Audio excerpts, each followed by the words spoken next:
Првото реално шоу за стартапи Founder Games влегува во втора сезона, овој пат со вклучување на вкупно 13 земји, 40 на стартапи и можност за инвестиција од дури 300.000 евра. Во ова издание на Иновативност Insights ни гостува Сања Митровска, креатор на Founder Games, визионерка со мисија да изгради стартапи кои ќе го трансформираат македонското општество. Ова реално шоу, која едновремено е и акцелераторска програма, на пошироката публика во целиот регион ги прикажува вистинските предизвици кои стојат на патот кон претприемништво, нудејќи уникатна можност за учење и раст на учесниците, но и на целиот стартап екосистем. Сања, ти си креаторот на првото реално шоу за стартапи во светот Founder Games. Може ли да ни кажеш што всушност е Founder Games? Founder Games сумирано е реално шоу, меѓутоа комбинирано со акселераторска програма или програма за развој на стартапи. И истото тоа е креирано во Македонија, иако името е The Founder Games. Тоа е комплексно дефинирање, затоа што од една страна имаме компонента на реално шоу, што најчесто луѓето ги потсеќа на задруга, но не е тоа, токму е спротивното за интелектуалци кои што сакаат да научат нешто друго. Задруга и другите реални шоуа ни покажаа дека на луѓето се влијае преку на нивниот мајндсет, начин на размислување, преку животниот стил и преку забава. Но тука се постави на што ако овие медиуми и реални шоуа успееме да ги искористиме за нешто корисно, нешто што може да влијае на следната генерација на лидери кои што ќе градат бизниси. И впрочем, реалното шоу што го имаме Founder Games е една компонента што е драматична, интересна, зборува за падот и за растот на еден регуларен предприемач. Минатата сезона 1 имаше 20, сега 40. И нивното патување што ја има втората компонента, а тоа е едукативната компонента или еден тип акселераторска програма. Впрочем, различни од Shark Tank, бидејќи во Shark Tank ја слушате само презентацијата пред инвеститори. Тоа е многу познато шоу за стартапи пред инвеститори. Меѓутоа, никој не гледа позади завесата. Што се случува со тие предприемачи после презентацијата пред инвеститори и како стигнале. Ние токму сакаме тоа да го прикажеме. Реалното шоу од една страна и забавниот дел, меѓутоа и целото патување позади завесата што никој не го гледа, покрај успесите и падовите.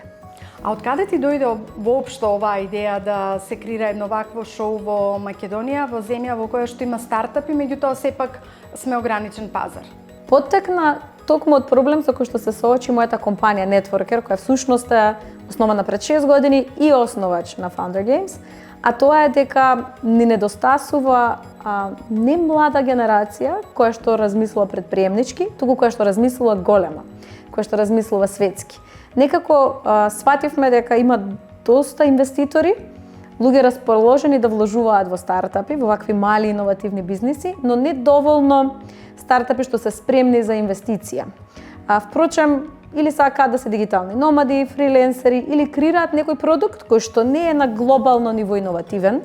Како можеш да влијаеш на цела генерација и на нивен начин на размислување? Од моето претходно искуство како асистент на економски факултет, визитинг професор во Нова на бизнис, кога ги прашував студентите зашто го избрале предметот предприемништво, одговорот, верували или не, на 70% од нив беше дека го гледале Shark Tank, што е слично шоу, а е странско, таму има само инвеститори, никој не го прикажува патот.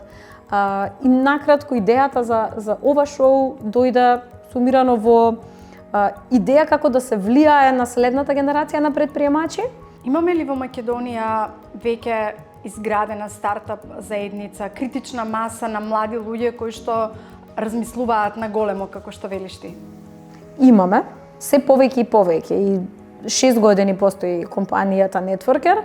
Секоја година, особено после COVID, бидејќи луѓето сватија дека ништо не е сигурно и дека нема ништо посигурно од судбината да е во своји раце, да се имаш во своји раце, одлучија да почнат да креираат бизниси. Меѓутоа, проблемот кој што го воочивме, а решаваме да му придеме преку Founder Games, е дека креираат бизниси, но креираат локално, пробуваат во рана фаза да развијат нешто што е иновативно на Балканот, не сваќајќи дека токму во таа рана фаза, доколку размислуваш големо, тоа израелците го прават одлично. Ден нула креираат за Америка, за развиени пазари. Та ментална бариера или glass ceiling, што се вика на англиски, да го решиме со шоуто, како се решава тој проблем? Преку спојување на овие предприемачи со луѓе кои што го поминале патот. Токму овие десетина предприемачи што се успешни во Македонија, и на нив мислам кога ќе ме прашаш дали имаме, што добиле рейзнале, викаме. Значи, собрале инвестиција, изградиле бизниси над 10 милиони, го пробиле тој glass ceiling, та ментална бариера, тие да ги менторираат овие стартапи, да им помогнат во рана фаза да размислуваат глобално, кога се уште може да им се помогне, но сето тоа сакаме да го снимаме за и друга генерација и деца ни секаде низ Македонија, па сега вклучително и 13 држави, да може да учат низ чевлите на овој стартап кој што е менториран од успешниот ментор. Сања, што произлезе ка колекција од првата сезона? Знам дека веќе за втората сезона има многу новитети, а клучниот новитет всушност е дека ова шоу нема да се сведе на македонски стартапи, туку добива една сериозна регионална димензија. Прво имавме добра лекција, а тоа е дека и ние како Founder Games и Team Networker започнавме да размислуваме глобално, што беше главната визија за стартапите што беа вклучени, дека вакво нешто не му е потребно само на Македонија, туку на региони кои што имаат стартап екосистеми во развој. Региони кои што имало комунизам, не биле капиталистички ориентирани, региони кои што биле под некакво робство и така натаму. И поради тоа генерацијски си пренесувале тоа недостаток на размислување глобално. Некако како да ни треба да си кажеме дали сме доволно добри и од Македонија се може, кажуваме често, без да сватиме дека ако така кажеме, ние признаваме дека нешто ни фали. Токму тоа ние прво го свативме дека Founder Games и како е концепт што е иновативен на глобални рамки, но неопходно ни е да направиме некои унапредување за да биде глобална иновација. Позитивната лекција што ја научивме дека може да биде глобална иновација, да тестираме на балкански регион, но ништо не спречува. Во Македонија покажавме супер бројки. Во рок од 2 месеци постигнавме до 40.000 views, гледаност на епизоди, 3.000 subscribers, на популација од нешто помалку од 2 милиони. Значи имаме ние таа публика таква што е заинтересирана за нешто вакво надвор од кутијата, не вообичаена драма, љубовна и така натаму, тој тип на шоу.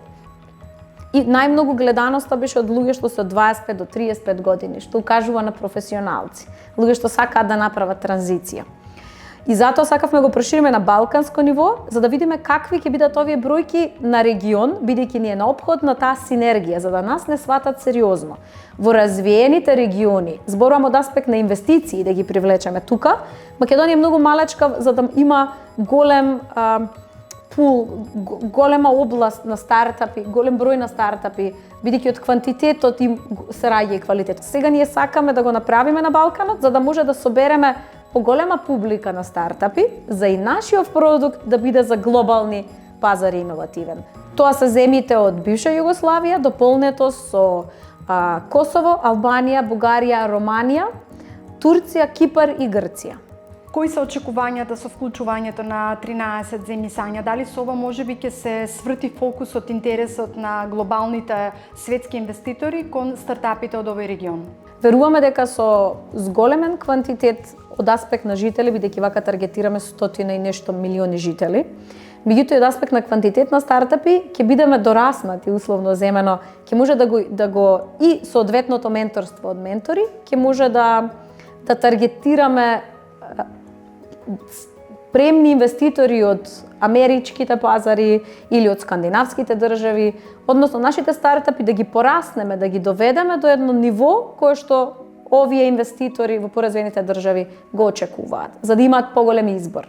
Што всушност ќе добијат стартапите кои што ќе добијат шанса да бидат дел од Founder Games втора сезона? За почеток е типичен акселератор. Сите 40 стартапи ќе си добијат еден ментор кој што ќе ги води во рок од 5 месеци. Таа е регуларна 5-месечна акселераторска програма. Тој ментор е човек веќе што изградил милионски бизниси, потекнул од нашиот регион, но успел да ја пробие таа ментална бариера. Односно, директно може сега низ негови примери да му помогне и контакти на нашите стартапи преку сесии. Секоја недела што ќе се среќаваат онлайн со менторот, да им помогне како нивниот бизнис од една евалуација и од една фаза на развој минимум да го дуплираат, да го зголемат. Имаме награда од 300.000 евра, всушност тоа е инвестиција во стартапот или стартапите што најмногу ќе ни се допаднат од аспект на инвестиција. И второ, победникот на ова шоу добива патување во Силиконска долина за бизнес нетворкинг. Сања, во светот на парите, што фали повеќе, пари или идеи? Па, нема точен одговор на тоа, меѓутоа во нашава ситуација во која што се наоѓа нашиот стартап екосистем, пари не недостасуваат. Но не би рекла па дека недостасуваат идеи. Ние зборот идеја многу сериозно го сваќаме. Идеја е само 5% од целосно успешен продукт. Значи само 5% од успешен стартап. Извршувањето или како да се развие продуктот, фазите, како да се дојде до вистинските клиенти, да се биде виден на вистинско место, е тоа што недостасува. Значи јас би рекла, ни недостасуваат пари, ниту идеи, туку напротив ни недостасуваат продукти спремни за инвестиции.